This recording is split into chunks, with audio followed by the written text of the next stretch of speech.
floor. The talk today is by Mallory Szymanski, who will be speaking on Sex and the Rest Cure in Gilded Age America, reimagining the yellow wallpaper. Ms. Szymanski is a PhD candidate in the Department of History at the University of Florida. Her dissertation, Sexual Dysfunction as a National Disease of America, Neurasthenia and the Medical Approaches to Men's Sexual and Reproductive Health, 1869 to 1914, combines cultural and medical history of sexual neurasthenia to explain how this diagnosis sparked a new national conversation about men's health in the Gilded Age. She teaches courses in writing, sociology, history, and women's studies. She expects to complete her dissertation next year and to pursue an interdisciplinary teaching and research position. And so with that said, I would like to welcome Mallory Szymanski. Thank you. Okay, let's see if we can do technology. I'm super grateful to be here. There's a whole host of esteemed scholars who are part of this series whose work I read and has become part of my dissertation, and so I feel like I'm the famous people as I'm here talking to you about my work. Today I want to tell you a part of the story about the yellow wallpaper that you probably haven't heard before. That's my goal, and we'll see if I can do that. Just a little bit of background about the yellow wallpaper. You may have already checked out the exhibit. You may be in a class where you're reading it currently. You may have read it in high school. The yellow wallpaper is a fictional short story written by Charlotte Perkins Gilman. Her name was Stetson when she was writing it. It was published in January 1892 in the New England Magazine.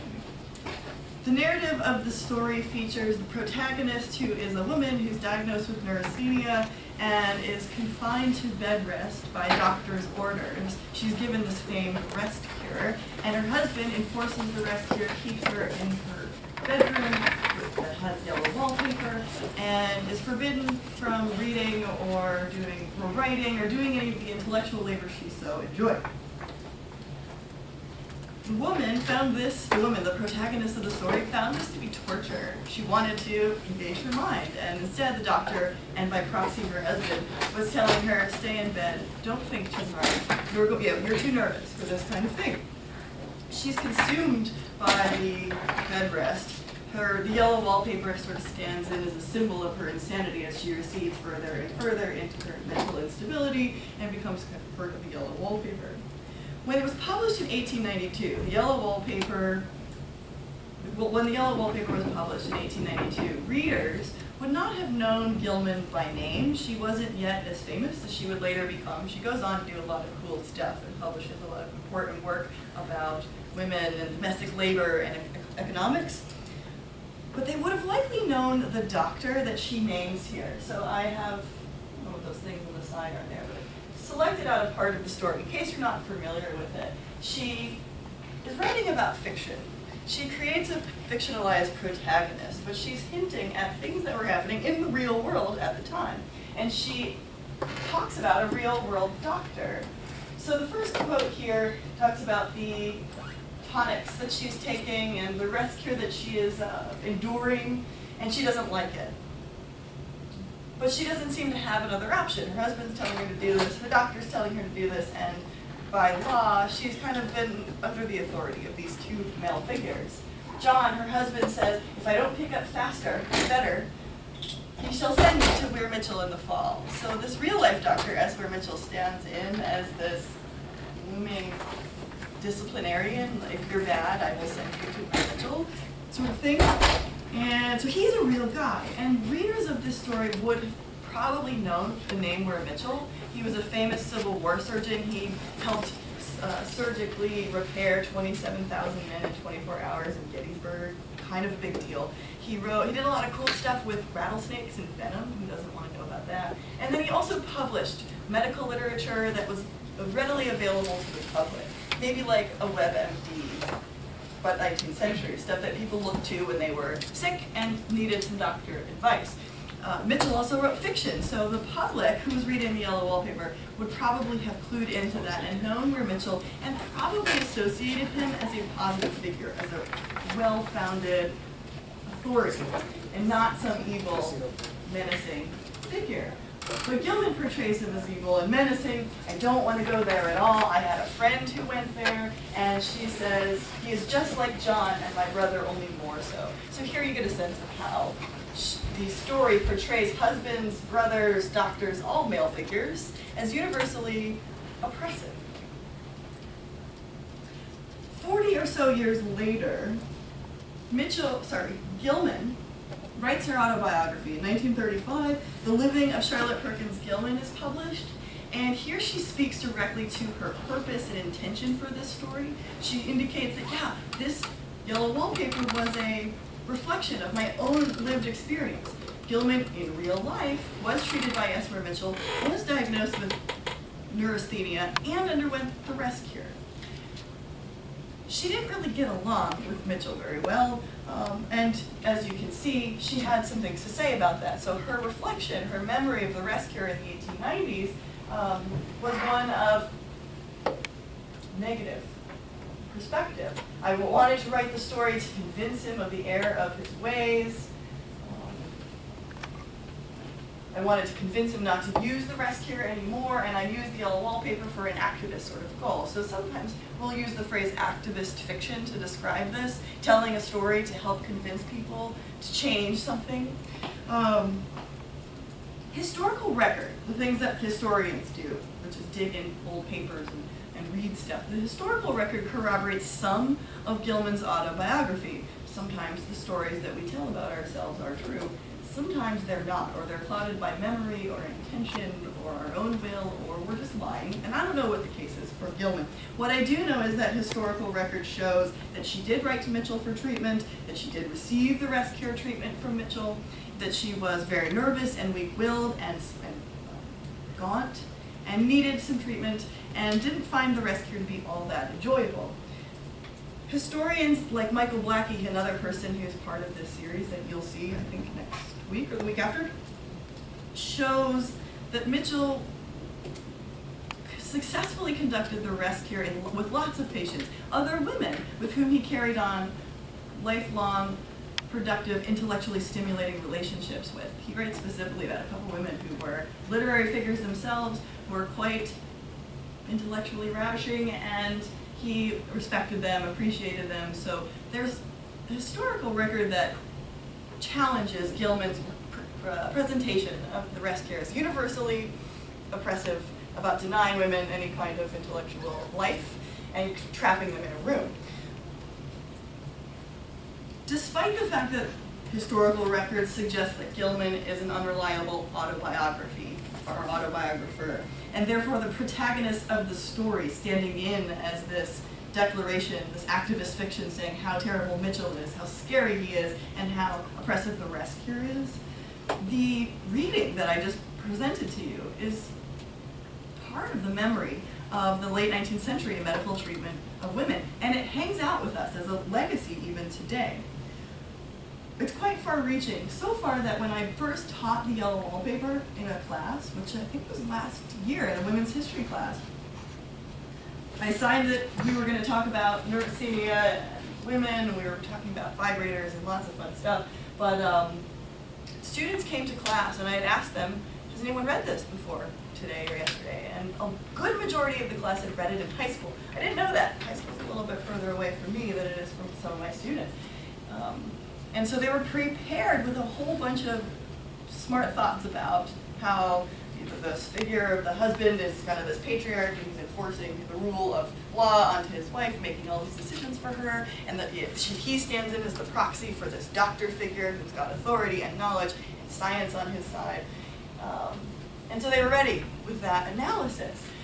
I was surprised, delighted, it made for a good conversation, but I was curious to know more about that. And whenever I find out that a reading material is commonly assigned, if I'm going to assign it in a class or something like that, I will do what I think some, probably nobody in here, but some college students do when they have to read for class, is Google it and see if there are notes online. So I put yellow wallpaper, notes or summary, and found that there's a whole bunch of Spark Notes. All the major websites cover the yellow wallpaper, so I just didn't know that this is such a common part of the 21st century literary experience, becoming an American.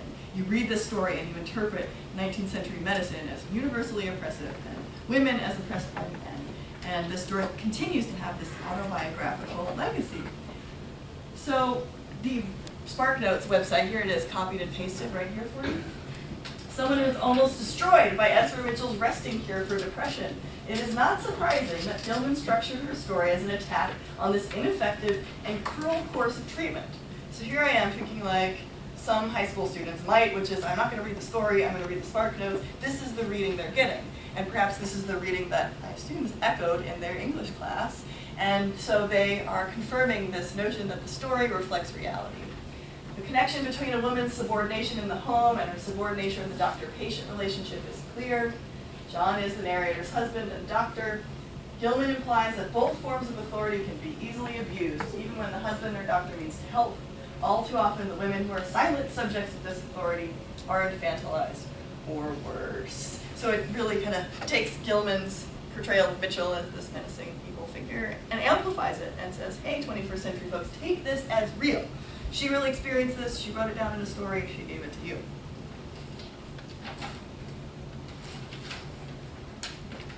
Of course, I had to try Wikipedia and see what they say. Of course, you're not supposed to use Wikipedia in college, right? We know that. But this is what it says, and I highlighted, because I'm really good at PowerPoint, these places where it's the Wikipedia page. They have, I don't know, general knowledge about the story. It considers it to be an important early work of American feminist literature, standing up for this woman who's suppressed by her doctor and her husband, and then it's under the subject, Feminism, Women's Health, and Autobiography. So once again, 21st century understanding, reading, memory of the Yellow Wallpaper has a very strong connection to historical reality. Even though historians are beginning to say, there's more to that reading. It's not clearly just autobiographical. There's more to it. So today I want to revisit the historical record. This is what I do. And think about Esper Mitchell, this menacing figure, and share with you some of the medical knowledge and social norms about that time period that produced the neurasthenic patient. So what was wrong with Gilman? What was wrong with people who had neurasthenia and were given the rest cure or a host of other treatments? When we look at Mitchell and neurasthenia, the famed illness of Gilman's protagonist, by the end of today at least, I hope to see two things in new light. First, that yes, Mitchell did see women as sort of this nervous figure, and he did not always have a whole lot of respect for them. But this wasn't unique to him. He wasn't the only menacing figure who was out there understanding women to be inferior to men.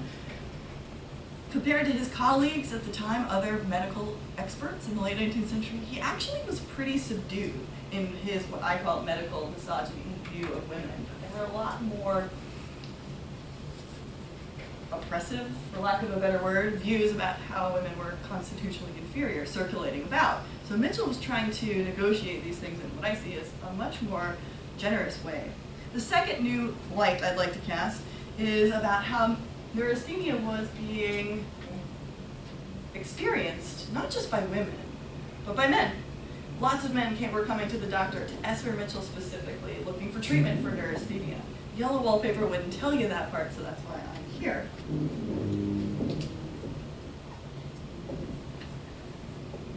The medical view of the late 19th century centered on lots of cool ideas, and I'll tell you a few of them just to give you some context. Biological determinism is the phrase that I use to remember how late 19th century folks were understanding the social worlds around them. They saw hierarchy, they saw women and men in different positions of social power relative to one another. They even were explaining hierarchies of racial distinctions, social class. They were looking at the body an awful lot. And they were grappling with the woman question, which is on that exhibit out in the library, the literature prescription. The woman question, why are women in a different social role than men? What makes them different from men?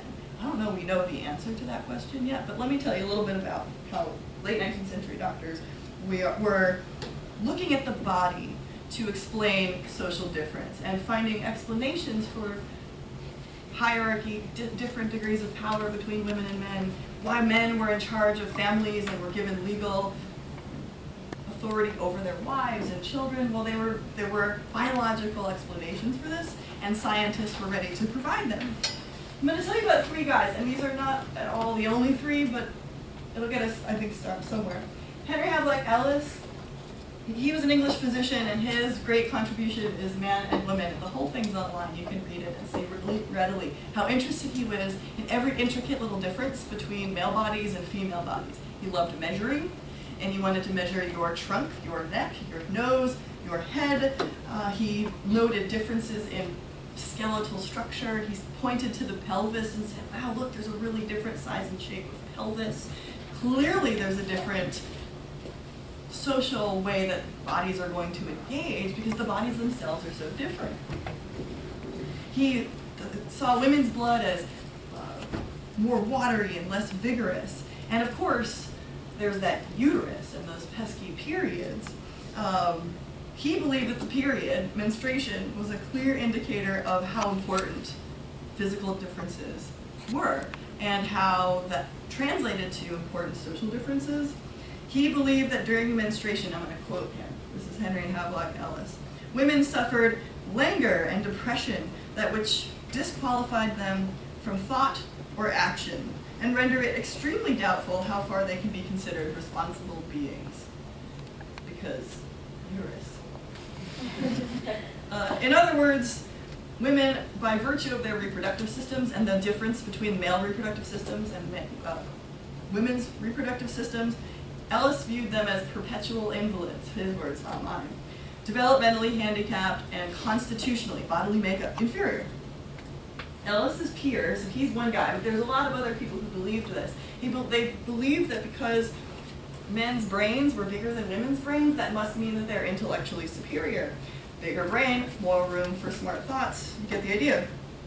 And this theory, this perspective, was born out of an earlier 19th century legacy of phrenology, that is, scientists who believed that the brain had a map on it, and that different parts of your brain signal different personality strengths and traits, and that we could know what your brain looked like by feeling your skull.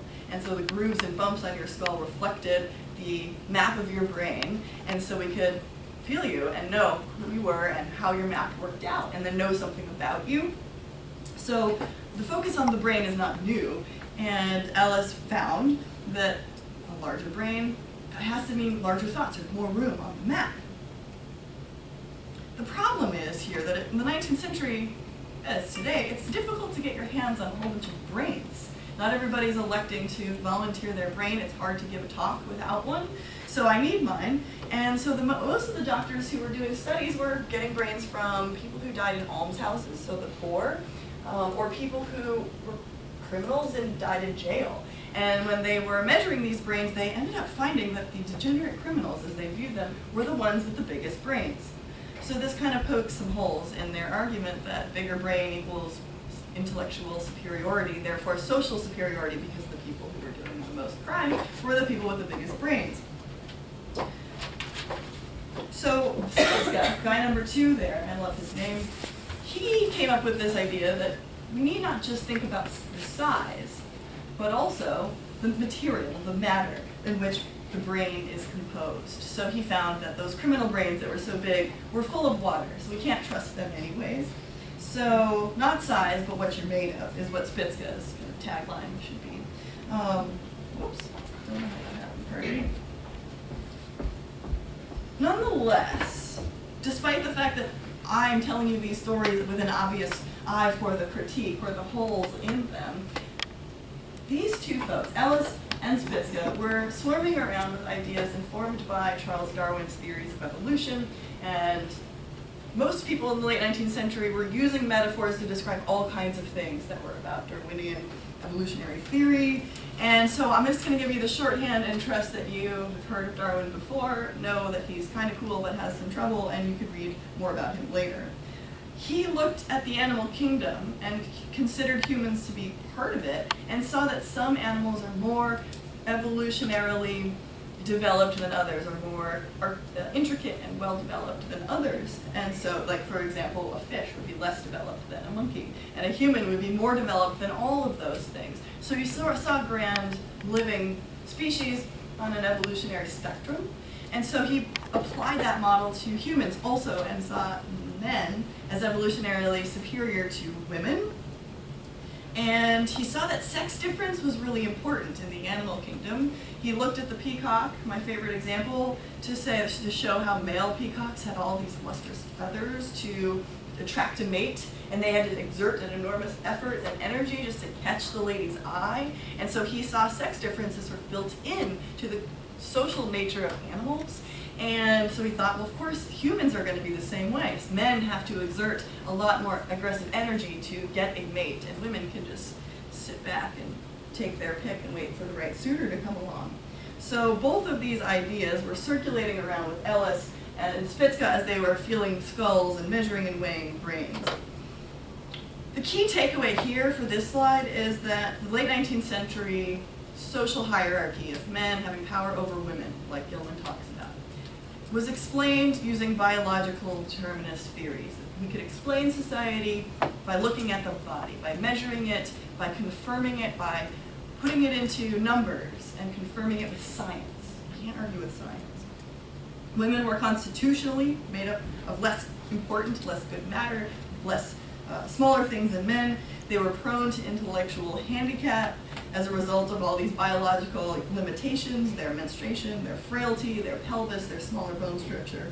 And this is why they needed special treatment, protection from the rigors of voting or political life or public speaking or too much reading. This is also why they were sick all the time. So Gilman's sick, nervous, frail patient resonated with what medical science at the time viewed women to be, fundamentally more sick. Does that make sense? So it's easy to vilify Mitchell, because he's one of these guys working in this time period with a similar set of ideas about women's constitutional inferiority. So as we look at the story and we trust that Gilman is telling us the truth, we kind of want to conclude that, yeah, he was mean. He had some wrong ideas, and he was a medical misogynist, if you will. The library exhibit out there shows one of my favorite of Mitchell's quips, one that is, in my view, kind of misogynist. To not know sick women is to not know women. He, like lots of other medical men of the period, believed that women were going to be sick more because they were so inferior in their bodies. So he was familiar with sick women, like this protagonist in The Yellow Wallpaper. And sometimes he became exasperated by them. It was sort of like, get up already, do something, follow my treatment. Once again, now I'm going to move into new light number 2. The historical record shows that it wasn't just women who were showing up at the doctor saying, I feel weighed down by, I feel nervous, I feel frail, I need help. Men were doing it too. And the rest cure was only one of the potential solutions for neurasthenia. Lots of patients received tinctures or electrocution or a pat on the head and some confidence from the doctor. Today we might use the word depression or chronic fatigue syndrome to describe some of the same symptoms. And I'll tell you about that in a second.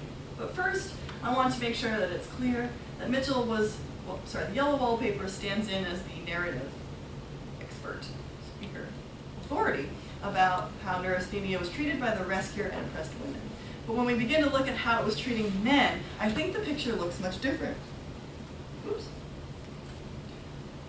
Newspaper literature at the time, or newspaper publications and magazines at the time, were publishing descriptions of neurasthenia with some panic. It seemed to be the case, it wasn't just women, but everybody had neurasthenia.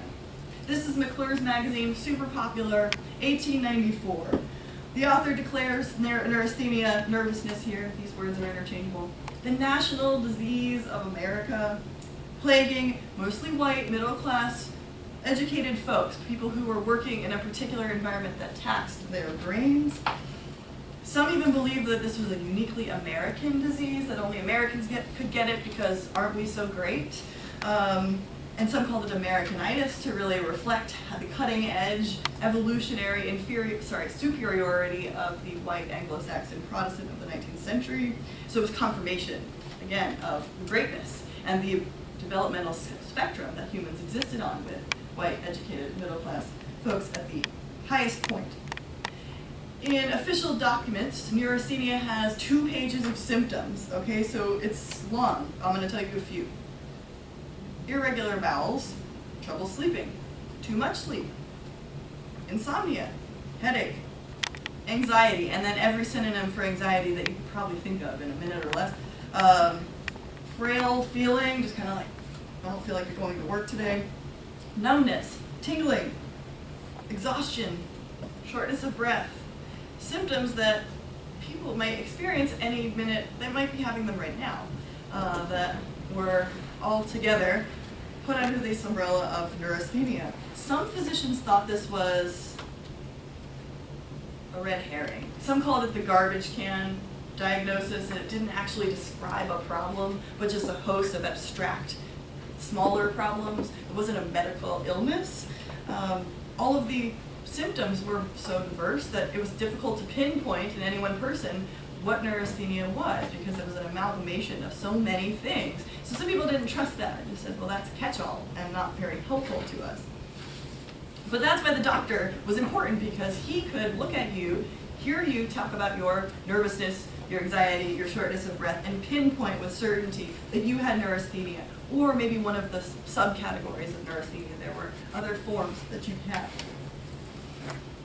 The cause could be unique to the patient. Again, it's a diverse disease, so the reason you have it could be different depending on the person. For women, it was often that they had undergone too much caretaking. They were responsible for too much labor, taking care of sick relatives, taking care of children, and found themselves overwhelmed by these responsibilities, these social expectations of what women are supposed to do. Mitchell instructed these women who showed up, who had the means to remove themselves from this scenario, to hire a nurse so that they wouldn't have their family member taking care of them, because the family was the source of stress. So get out of there, hire a nurse, take some time and rest up so that you can return to the expectations of your family and fulfill those duties and obligations. The solution for Gilman's protagonist in the Yellow Wallpaper was prolonged bed rest. But you could also receive vigorous massage therapy. It was believed that if you were massaged really hard for a long time, that would kind of simulate, I don't know what this is doing, simulate exercise. So that was part of it. You would be eating delicious food, lots of meat and milk. Some people were encouraged to get outside and get into the outdoors. Here we go. Mitchell wrote to both of these books that were published in the 1870s and were read by regular people like you and I, not medical professionals, but they were written for regular old people, and would talk about how camping and being outdoors and getting close to nature was really helpful. He says in Fat and Blood, when I was feeling neurasthenic, he had neurasthenia a few times, I go outside, I get away from the stress of my job, and I breathe the fresh air, and I hang out in the mountains. He had some favorite camping spots. And so he says, I told this woman to do the same thing. She came to me, she had neurasthenia, I suggested she do what worked for me, which is get rid of your social obligations, stop answering all the letters that you have to write, quit hosting parties, and go camp, and breathe the air, and bring a notebook, and write down what you see, and draw. So he encouraged some of these women to do all of these things that he had done. He was a man, he had a pencil and a notebook, he did these things, they worked for him, and he encouraged women to do that too. So the cause of neurasthenia depended on the person. The experience of it had 2 pages of symptoms, so it depended on the person. And what you should do about it also depended on the person and could be any number of things. I must be hitting something that I'm not aware is here. I'm so sorry. I lost my train of thought too, so let's click. The national disease of America wasn't reserved for women. It was plaguing men too, and causing them to buy all kinds of things to help them feel better, to restore their vigor. So here's just a couple of images that are from newspapers that I've worked with. My favorite here, we cure nervous disease weak men. You can see how they're creating an insecurity and then trying to market to it, saying, you have a problem, man. Here's a tincture, here's a pill, here's something you can have, here's a book. It will tell you what to do, or come see me. I, trusted physician, can help you. While Mitchell certainly resonated with the camp of the biological determinists that saw women and men as fundamentally different, as I described earlier, he saw the causes of neurasthenia to be largely based in the social conditions of men's lives, women's too. So for men, the major stress was overwork. They were expected to, by virtue of their social norms, to go to work hard, bring home the bacon, and they were working pretty tireless, mindless jobs. This new branch of white-collar jobs made their work about making money and not about a kind of personal integrity or achievement or a skill or a craft. They go to work, punch in, do some stuff, repetitive tasks that are kind of boring, and then they go home. And that was their manhood. Modern urban settings in the Northeast and the Midwest, where doctors were treating patients most commonly, were working pretty boring jobs, not receiving a whole lot of virtue associated with them. And their mind was pretty numb. Their body was also pretty tired. So they're standing up, doing the same task, or trekking around, doing whatever their job was.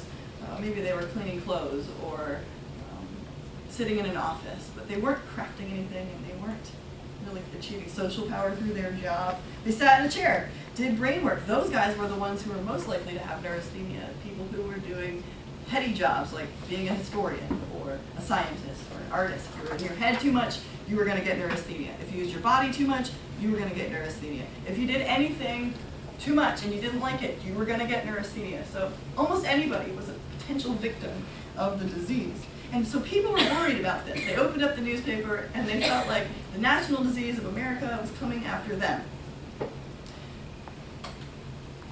This ad for electric shock pitches the treatment for neurasthenia to men also, and I think gives us some insight into exactly how worried people were.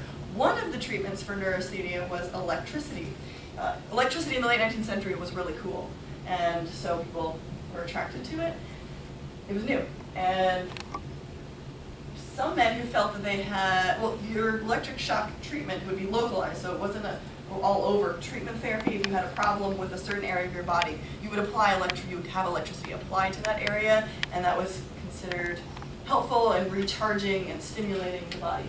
So if you had a problem with your genital area, men would show up to the doctor and receive electric shock therapy to their penis, to their rectum, to their genital areas, all over the place. They were really worried, so worried, that they were willing to endure electric shock therapy to their genitals. I think that speaks really loudly to how worried they were, how successful this national disease of America was in making people nervous about nervousness. Okay. One subset of neurasthenia is called sexual neurasthenia, and until this point, not a lot of attention, medical attention, had been given to men's sexual health. It was sort of seen as obvious. It's out there, you don't need to spend a lot of time in it. Medical professional scientists have been spending centuries trying to figure out what a uterus is, how women's bodies work, but men's were sort of seen as the default, therefore not really that curious or interesting, so there wasn't a lot of medical history for men's sexual health.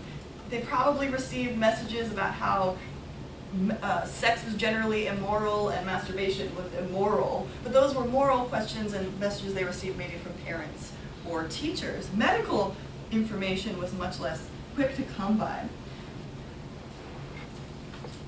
But now, people were expelling too much energy. They felt perhaps that their immoral behavior, their expelling of some of their energy via ejaculation was causing the problem they currently felt, which is languor, fatigue, headaches, all of these neurasthenia symptoms. So they would show up at the doctor's office concerned that their sexual indiscretion, as they believed it, was causing a health problem for them now. And the doctor was now the person they turned to, because again, neurasthenia, national disease of America, there were these advertisements and an encouragement to see your sex as a health condition, a health problem, and therefore the doctor would be the logical person to help you. Symptoms that were causing men some worry: nighttime emissions, we have different words for some of these things now, premature ejaculation, a heightened sex drive, like what they thought was too much sex, not enough sex drive, difficulty getting and maintaining an erection.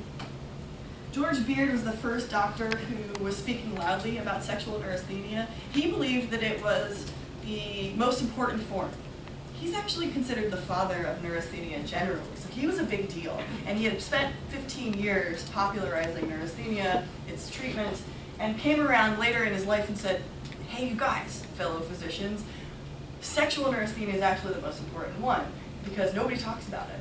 And men are coming up into my office so overwhelmed by worry and need somebody that they trust, to whom they can share this information with. They need confidence that they will be okay, that their youthful indiscretions we're not going to render them frail and with headaches and with sexual problems for the rest of their life. Beard worked in New York, and he saw lots of cases of professional men, these brain worker guys. I'm always surprised how many other physicians came to see him because doctors themselves didn't know how to solve their own medical problem. They saw that they had a sexual problem and didn't have the tools in their medical training. They sought out the expertise of George Beard, who's the guy who's up there talking about sexual neurasthenia, and they're worried. So even the doctors were worried about their sexual performance. They believed that they were unfit for marriage. They would come to George Beard and say, I'm scared, I've met this woman, I want to marry her, but I'm having sexual problems. What do I do? Others were afraid that their masturbation habits were going to cause them medical problems into the future, or were contributing to their intellectual and nervous debility. Some dismissed George Beard and said, you're just up in front of a room talking about sexual things, and that's prurient, and that's for somebody else. This isn't a medical question. If people are masturbating, that's a moral question. So some doctors were readily dismissing Beard's perspective, and I think that that seems to be the case too, that as someone who stands up in front of a room and says masturbators, I think some people are turned off by that and don't think that that's an appropriate intellectual inquiry to be having, but clearly I disagree with those people. Mitchell was working, Esper Mitchell, so we're back to our main guy who's treating Gilman. He had his own hospital that treated nervous diseases in Philadelphia, and this is where the most of my research is centralized. He was not one of the people who thought that sexual things were an inappropriate topic. He saw hundreds of neurasthenic patients and diagnosed many with sexual neurasthenia.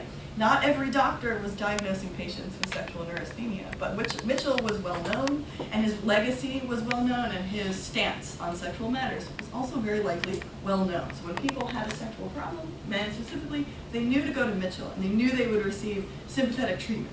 He wouldn't dismiss them as immoral, tell them to pray about it, or tell them to go talk to their mothers. I want to share with you 3 representative case stories from this particular hospital that come from the medical records of the hospital itself. History is hard to do sometimes because I only can know about things that someone wrote down, whether there's a record about. And luckily for me, this hospital has about 10 or 12 years of medical records that where the intake sheet basically come into the hospital, they take down all your information, and you start talking about your symptoms. So I've got really cool stories about what guys were thinking about and saying and worried about and how they were diagnosed because they left the record behind. I don't have any pictures of them. If I ever find pictures, that would be pretty cool. I'd be like, hey, here this guy is a masturbator, but all I have is a name. So James Patton was a masturbator. At age 18, he started feeling weak, disoriented, and this feeling intensified over the next year and a half. He experienced nocturnal emissions, at times 2 or 3 times a week. He would wake up with an erection and then have an emission, and was really troubled by this and didn't understand why that was happening, and was becoming worried that his earlier masturbation habits in puberty were now creating this problem for him as a 19-year-old. Or at age 20, he goes to the clinic and says, Dr. Mitchell, please help. Otherwise, he was healthy. All the other things checked out. His bowels were working well. He had a little bit of shortness of breath, some of the symptoms of neurasthenia, but he had a good deal of worry about his sexual performance, his sexual function. And so Mitchell diagnosed him with sexual neurasthenia and gave him a tonic, probably a mixture of strychnine and sodium bromide, which was a sedative. Strychnine is kind of like poison, but it would calm you down, I guess, and it must have calmed down your erections because James Patton went on to returned to the clinic a couple of times, eventually said things are going really great. He meets a nice woman named Mary. They have 3 children, Ethel, Harold, and Benjamin, and seems to have not been deterred by his earlier masturbatory transgressions, if you will, and his bout with sexual neurasthenia at age 20. Another guy, just imagine when like Frank Parker, he didn't have such a good story or a good ending to the story. He had lots more ongoing masturbation habits. He grew up in Philadelphia, he was a healthy kid. He started masturbating by age 8. I know this because they wrote it down in the medical record, which Mitchell said, okay kid, when did you start masturbating? He said age 8. He says he continued for 3 years, stopped for 6 months, and then, quote, began the habit anew, which has kept up until the day he arrived in the hospital. He was complaining of nervousness. He didn't have sex with women, and he tells the doctor this at age 19, hadn't had any sex with women, but he did read a lot about sex and about neurasthenia, so he was really well versed in the rhetoric of sexual neurasthenia that I've been talking to you about. The doctor found this to be unnerving.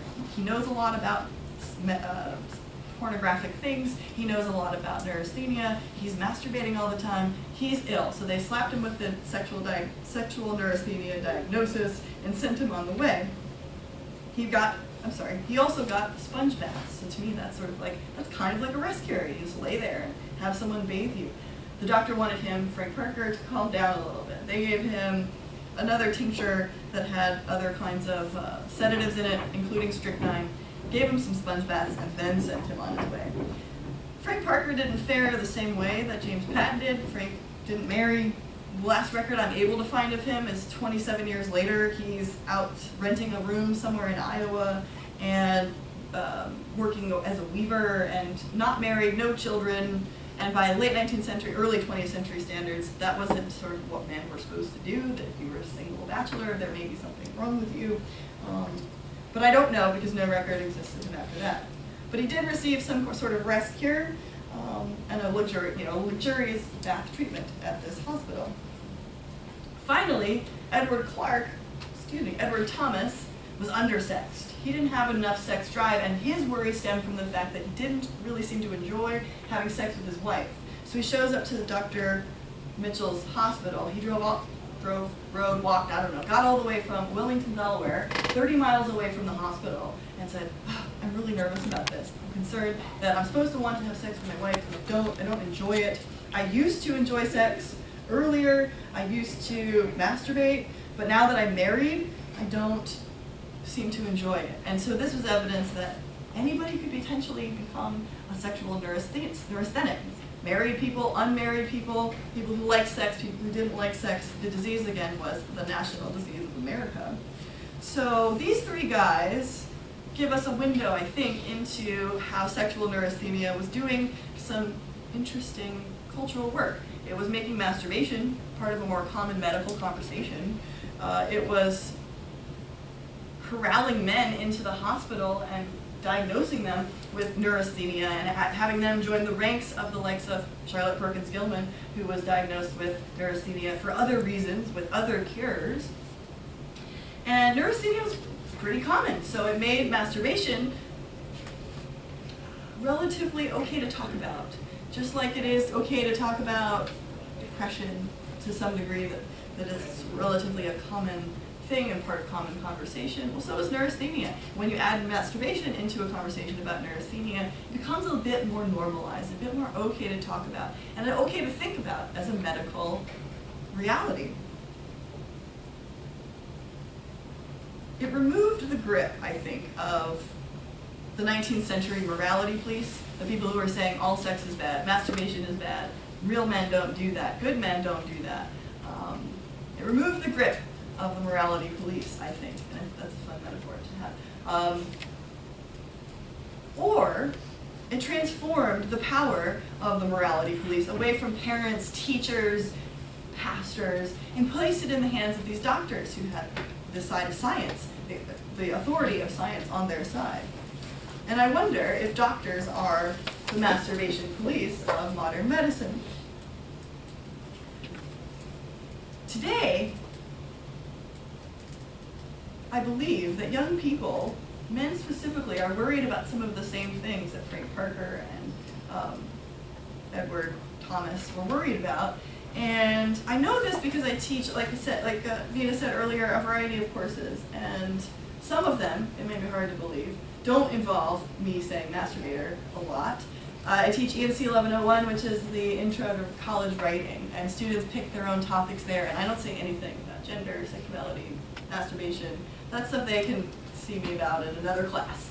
But when they choose their own topic, men are increasingly choosing to write about the impact of pornography on their erectile health, the long-term emotional and psychological impacts of masturbation and pornography, and they want to find out whether masturbation is going to hurt them now or later. They're feeling like they're going to have erectile dysfunction by the time they're 30, and they're really worried about it. And so I'm seeing some parallels in my own experience. I'm no doctor, just a teacher, but in what men are thinking about and reading about, they seem to be connecting their masturbation habits and their erotic life to a medical problem or a potential medical problem. So here's some contemporary sources that confirm, I think, or at least to me represent what young men are reading. They will come in with copies of Men's Health and say, look, they say right here, 1 out of every 4 new erectile dysfunction patients is under 40. Which is compared to a 2002 Dutch review that found just 2% of younger men have erectile dysfunction. So they're reading these messages that tell them that there's a health problem, there's a crisis, maybe it's the new national disease of America, but science is telling them that there's a problem with their genitals and they need to be aware of it. The next one here, this is WebMD, so the wear and tear, or doctor and patient of the 21st century, where many of us might go to find health answers. And it seems to be the case that doctors are telling people on WebMD that if you masturbate too much, you will get cancer. And especially if you're in your 20s, which I'm not a doctor, so I don't have a medical response to that, and I can't confirm or deny. But I can present it to you as a cultural question. Is that true? I'm not really sure. Why is it, though, that it's plastered all over the place? It's a consistent theme across sources. So here's mensjournal.com. I'm just going to read this together with you. The title is Why Porn and Masturbation Can Be Too Much of a Good Thing. This seems to represent men's fears that in my experience, that porn is harming them. Their consumption of porn is harming them, their association with erotics and pornographic video is causing them true psychological damage. And so the medical professionals say that masturbating too much is actually a pretty standard form of addiction.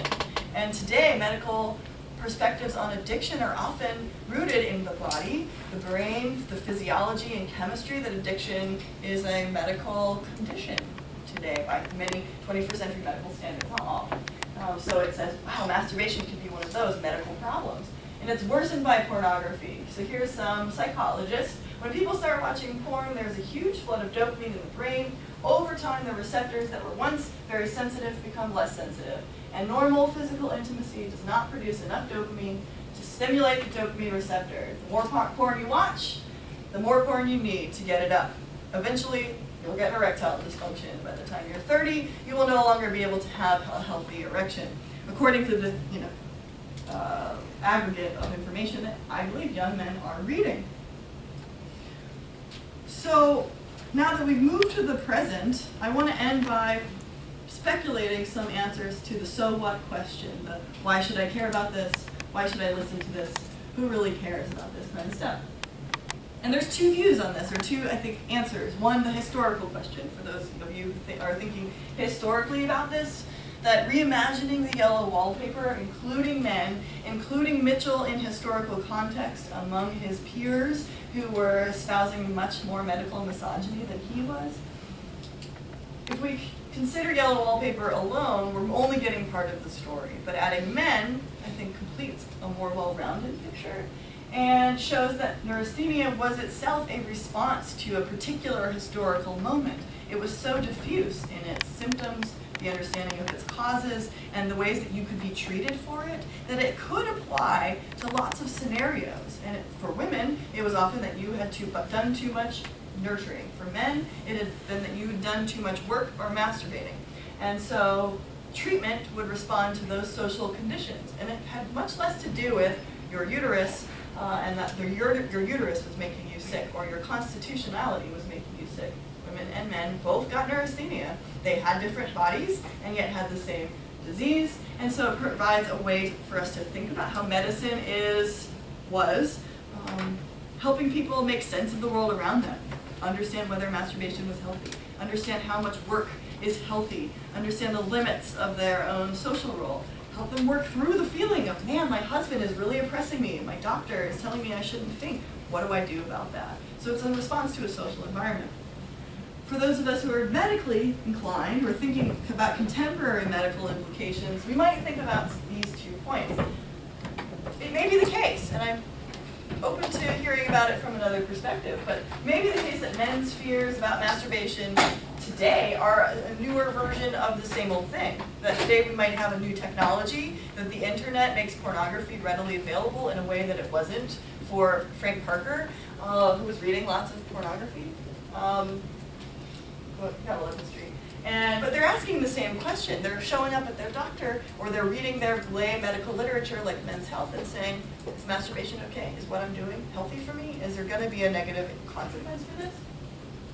The second one is that anxiety about social pressure is medicalized, that we're responding to our situation, our own unique historical moment. In the future, someone's going to study us, and they're going to look at Men's Health and the sources that I just presented to you and say, man, they were really worried about erections and masturbation and pornography and the impact it had on their bodies, just like my guys in the late 19th century were worried about how their social roles were impacting their bodies and making them physically unfit.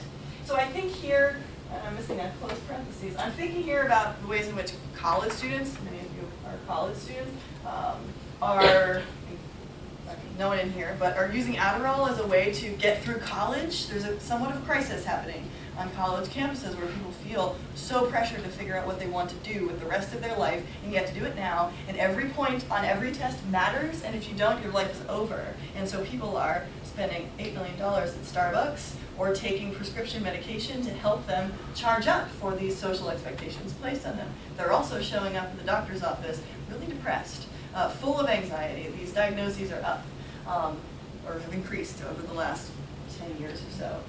We also think about maybe ADHD or autism, some of these diseases we don't really think we understand. We have to have some medical conclusions to stand on, but maybe that ADHD is not a medical condition, but merely a response to how we expect people to sit in a chair and listen nicely and not be rambunctious for like a whole hour, and that's kind of unreasonable. So maybe our contemporary medical diagnoses can benefit from thinking about how history's medical diagnoses were up for negotiation. And when we can look backwards and see, wow, that's weird, because they're old and a long time ago, and isn't it kind of funny they were taking all these pills because they thought that their penises had a problem? Maybe that can help us reframe our own moment with a little bit more distance and think about how the future is going to remember us and what medical knowledge, truth, what science we stand on that someone else is going to revise, that someone's going to laugh at in the future, but you guys had no idea what you were talking about.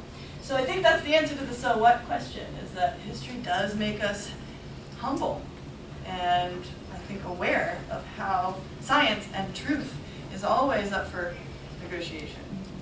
I appreciate you, and I appreciate your time and your generous listening to my saying masturbators. I wanted to count them, but I can't do two things at once, so I don't know. Someone who watches the video maybe can. But thank you very much. I think there's a couple minutes for questions. If anybody has one, I'd be happy to answer it.